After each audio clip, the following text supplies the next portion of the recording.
रहमानिर्रहीम रब्बिश्रहली सदरी वयस्सिरली अमरी वहलुल उक़दतम मिन लिसानी यफ़क़हू क़ौली। एड्रेस करने अस्सलाम वालेकुम रहमतुल्लाहि व बरकातहू।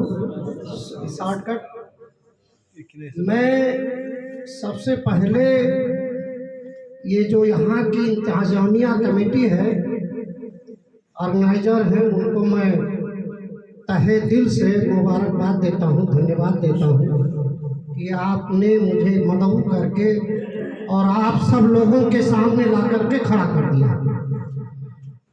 ये जो आज का जो मजलिस है वो इंटेलेक्चुअल सर्किल का मजलिस है।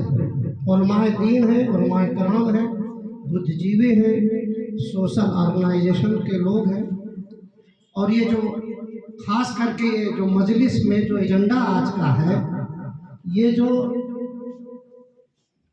मदरसा और स्कूल में जो प्रधानाचार्य, प्रधानाध्यापक, पहले हेडमास्टर कहते थे अब प्रिंसिपल कहते हैं, उनके लिए खास करके प्रधानाध्यापक और अध्यापक, मेरे ख्याल से सभी प्रधानाध्यापक तो नहीं है, सभी प्रिंसिपल तो नहीं है, और अध्यापक भी हैं, साथीजा भी हैं, और सब सदर मुदर्रिस भी हैं। ये प्रोग्राम के लिए अगर बोलने लगे तो कम से कम 3 घंटे का वक्त चाहिए। ये जो है, ये जो एम्पावरमेंट कार्यक्रम है, सशक्तिकरण, ये सबसे खास करके टीचर के लिए, शिक्षक के लिए सबसे बड़ा जो है ये एजेंडा है उनके लिए, उनके हक हित के लिए। और ये जो है जो एम्पावरमेंट, सशक्तिकरण है अध्यापक, प्रधानाध्यापक के लिए, यही उनको आगे बढ़ाता है। आइए चलते हैं। पहले मैं शुरुआत करता हूँ मौलाना मसूद साहब, मौलाना मसूद खान साहब। ये हमारे कृष्णा नगर वार्ड नंबर 3 लक्ष्मी नगर के मरहूम जनाब दबीर साहब खान साहब के लड़के हैं। और दबीर साहब बहुत ही नमाजी, मुत्तकी, परहेजगार थे, और वो इनकम टैक्स के अधिकृत होकर के रिटायर हुए हैं। उनके ये साहबजादे हैं। ये जब से ये तालीम हासिल की है तभी से लेकर ये जो है खास करके मदरसा के लिए, मदरसा के संरक्षण संवर्धन के लिए, और उसमें जो कार्यरत जो असातिज़ा हैं, शिक्षक है, प्रधानाध्यापक है, हेडमास्टर, उनके लिए ये संघर्ष कर रहे हैं। विगत 2 महीना पहले ये काठमांडू में मदरसा के हक हित, संरक्षण, संवर्धन तथा प्रबंधन के लिए हरे शेर बहादुर जी से, आपके प्रचंड जी से, सभामुख से, शिक्षा मंत्री से, सभी लीडरान से, खास करके लीडरों से भी, वो राष्ट्रीय स्वतंत्र पार्टी के हों या माधव नेपाल हो, या सब के लिए इन्होंने जा करके क्या कहा, एक प्रस्ताव मेमोरेंडम पेश किया कि मदरसों के हर हित के लिए उनको जो है फंड मुहैया कराया जाए। उनमें जो शिक्षक हैं, असातिज़ा हैं, उनको जो है जो सरकारी स्कूल हैं उनकी तरह सुविधा भी उपलब्ध कराया जाए कह करके ये लड़ रहे हैं। और ये दोबारा, पहले ये मदरसा बोर्ड के नायब नाजिम थे, नायब सदर थे, सदर तो मिनिस्टर होता है, इन्होंने कितने ही मदरसों को फंड उपलब्ध कराया। जब स्थानीय निकाय नहीं था, स्थानीय निकाय के बाद ये दोबारा बने हैं, तब ये जो है दिन रात आपके अधिकार के लिए, fundamental rights for the teachers, आपके संवैधानिक मूलभूत अधिकार के लिए ये संघर्ष कर रहे हैं। और 7 प्रदेश में, 7 सूबे में, ये लुम्बिनी प्रदेश ही में ये मदरसा बोर्ड गठन हुआ है। ये खुशकिस्मत है आप लोग के ऐसे नौजवान आपके जो है इसके नायब सदर, और न कहीं पे नहीं। मैं दुआ करता हूँ कि अल्लाह ताला इनको हिम्मत दे ताकि वो मदरसा के लिए, मदरसा के शिक्षक के लिए, उनके हक अधिकार के लिए संघर्ष करें। देखिए, ये अब हम आते हैं मूल एजेंडा पे, सशक्तिकरण। ये क्या है? What is the empowerment? For what? For whom? To whom? किसके लिए? क्यों? ये सशक्तिकरण क्या है? व्हाट इज द एम्पावरमेंट क्या है? देखिए, जो संविधान है, कॉन्स्टिट्यूशन है, सबसे पहले जो मुल्क का आईन है, जो मुल्क का संविधान है, कॉन्स्टिट्यूशन है, उसमें नेपाल के नागरिक जो हैं उनका जो कॉन्स्टिट्यूशन फंडामेंटल राइट है, संवैधानिक मूलभूत जो अधिकार है, वो सबसे पहले क्या है? तालीम, शिक्षा। सबसे संविधान में सबसे पहले कॉन्स्टिट्यूशनल फंडामेंटल राइट, संवैधानिक अधिकार जो है मुल्क के नागरिकों का शिक्षा है, फिर स्वास्थ्य है, फिर रोजगार।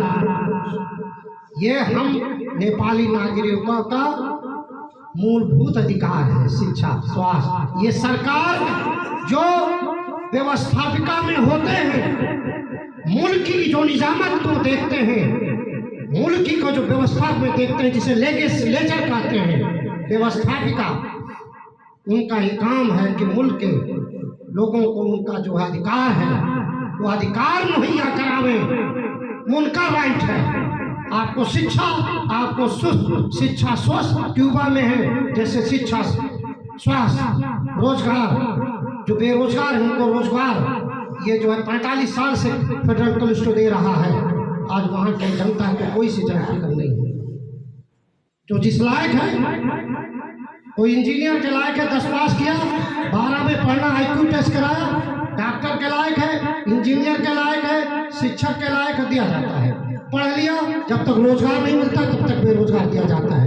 ये सशक्तिकरण जो है, ये जो हमारे शिक्षक हैं, जो प्रिंसिपल हैं, जो सदर मुदर्रिस हैं, जो इस्तातिज़ा हैं, उनको क्षमता अभिवृद्धि कार्यक्रम किया जाता है कि उनकी क्षमता को कैसे आगे बढ़ावें। ये जो खास करके ट्रेनिंग जो दिया जाता है, तालीम, सशक्तिकरण के लिए, ताकि आपको सशक्त बनाया जाता है। सशक्तिकरण के मतलब आपको सशक्त बनाया जाए ताकि आपके क्षमता का विकास हो, आपकी कैपेबिलिटी, आपकी एबिलिटी में विकास हो, आपके योग्यता में विकास हो, आपके अंदर कुव्वत और ताकत पैदा किया जाए।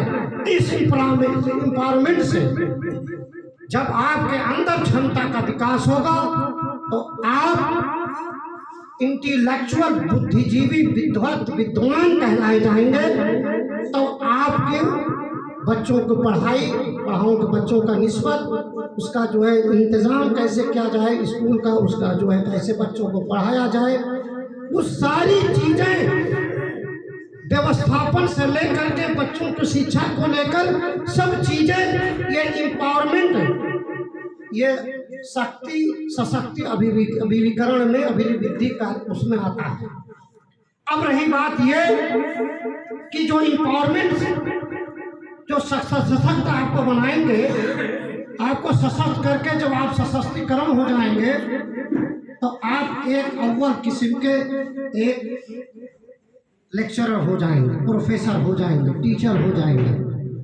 अब रही बात है कि जो आपको ये सिखाएंगे, ट्रेनिंग देंगे, that is depend on him, तो उनके पर निर्भर करता है तो किस तरह से आपको वो तालीम सशक्तिकरण का देंगे, जिससे आपके अंदर सलाहियत पैदा हो, कुव्वत पैदा हो, ताकत पैदा हो, आपके दिल और दिमाग में ताजगी आ जाए। तो दैट्स डिपेंड ऑन हिम। जो आपके ये ट्रेनर होंगे उन पे निर्भर करता है कि वो आपको कैसे सशक्त बनाएंगे। तो ये जो है खास करके शिक्षक के लिए ये सबसे पहला जो है सबसे महत्वपूर्ण, that is the best, that is the most important thing of the empowerment of the principal, headmaster and teacher and lecturer and professor, उनके लिए है।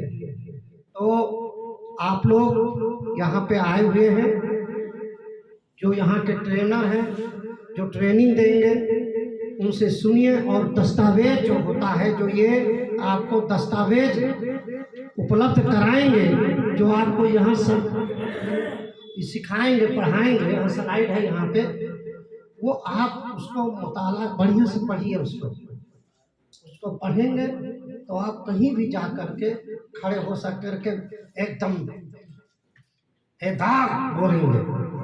इसको एक एक शब्द पढ़िए और उस पर अध्ययन करिए, ये आपके सलाहियत के लिए बहुत अच्छा होगा। तो बहरहाल जो भी हो, मैं यहाँ पे हूँ, मैं इसके लिए तहे दिल से जनाब जो हमारे लुम्बिनी प्रदेश के मदरसा बोर्ड के नायब नाजिम, ये दूसरा उनका कार्यकाल है, मौलाना मसूद खान साहब, वो जो उनका जो मंशा है, मिशन, अल्लाह ताला इनके मिशन को कामयाब करे। आप लोग इनको भरपूर ताउन करें ताकि ये हिम्मत करके आगे बढ़े आपके हक अधिकार के लिए, फॉर योर फंडामेंटल राइट्स, आपके हक अधिकार के लिए, शिक्षक के लिए।